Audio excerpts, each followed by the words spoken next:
ক্যানিং 2 তথা ক্যানিং পূর্ব বিধানসভার তৃণমূল কংগ্রেসের মনোনীত প্রার্থী আমাকে করেছেন। যার স্নেহ, যার মায়া, যার ভালোবাসায় আমরা ভাঙড়ে যখন আইএসএফ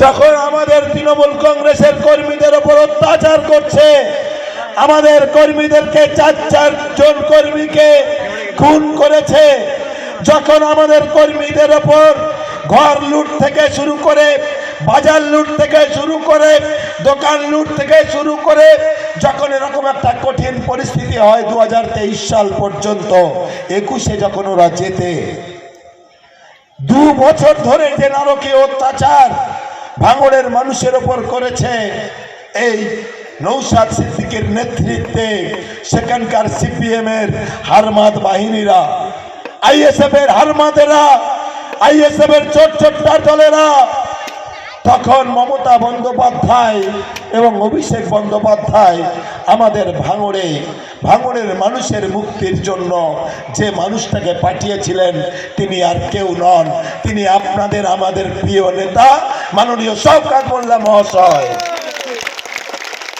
তিনি যখন ওখানে গেলেন 2 বছর ধরে পঞ্চায়েত নির্বাচন এবং তারপরে লোকসভার নির্বাচনে দলকে সাফল্য এনে দিয়েছেন।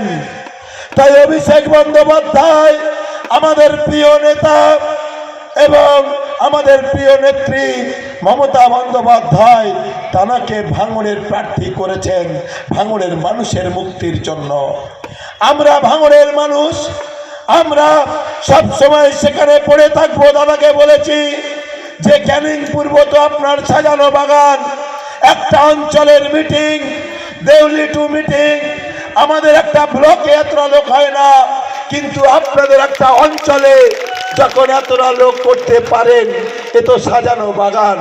আমার এখানে বড় সভাগুলো ছাড়া দাদা বলেছে একবার করে তোমার অঞ্চল মিটিংগুলো আমি নিয়ে যাব, কিন্তু আমি বলেছি দাদা আমি ভাঙড়ের আপনাকে জেতানোর জন্য আমাদের রক্তবিন্দু দিয়ে আমরা ভাঙড়ে পড়ে থাকবো।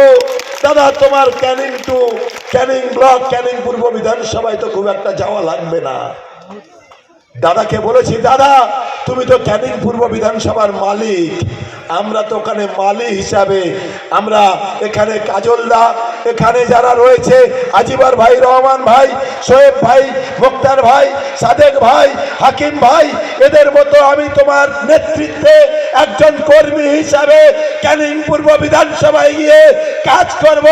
আপনি আমাদের নেতা, আপনার অভিভাবকত্বে আমরা ক্যানিং পূর্বের উন্নয়ন একসাথে কাঁধে কাঁধ মিলিয়ে আমরা করতে চাই। একটা গাদ্দার, যে ভাঙড়ে তৃণমূল কংগ্রেসের এতদিন ধরে ভাঙড়ে একটা সময় সে বিধায়ক ছিল, পঞ্চায়েত সমিতিতে ছিল, সভাপতি ছিল, ভাঙড়টা লুট করেছে। ভাঙড়ের তৃণমূল কংগ্রেসের কর্মীদের কাছে আপনারা শুনলে বুঝতে পারবেন যে শুধু নিজের পরিবার, যে শুধু নিজের কথা ভাবে, কর্মীদের কথা ভাবেনি, দলের কথা ভাবেনি, যে সে একজন খুনি, একজন তোলাবাজ। সে যখন দল তাকে সাসপেন্ড করেছে 3 বার, তাকে 5 বার তাকে জেলে গিয়েছে।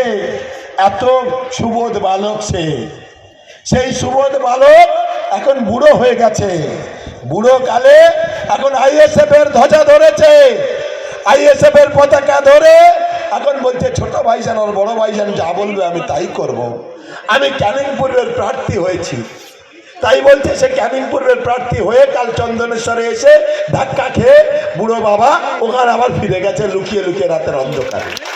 তাই ক্যানিং পূর্বের মাটি এটা শক্ত ঘাঁটি। এখানে গরিব মানুষের, অসহায় মানুষের, এখানে নির্যাতিত নিপীড়িত মানুষের, শোষিত মানুষের বন্ধু শওকত মোল্লা। এখানে অন্য কোনো গাদ্দারের জায়গা নেই এই পবিত্র মাটিতে। তাই শওকত মোল্লার নেতৃত্বে এই ক্যানিং পূর্বের মাটিতে আগামী 29 তারিখ খেলা হবে এবং সব ভোট জোড়া ফুলে আগামী 29 তারিখ 29 এপ্রিল আপনারা খেলবেন। কিন্তু ওখানে আমরা খেলবো ভাঙড়ের মাটিতে।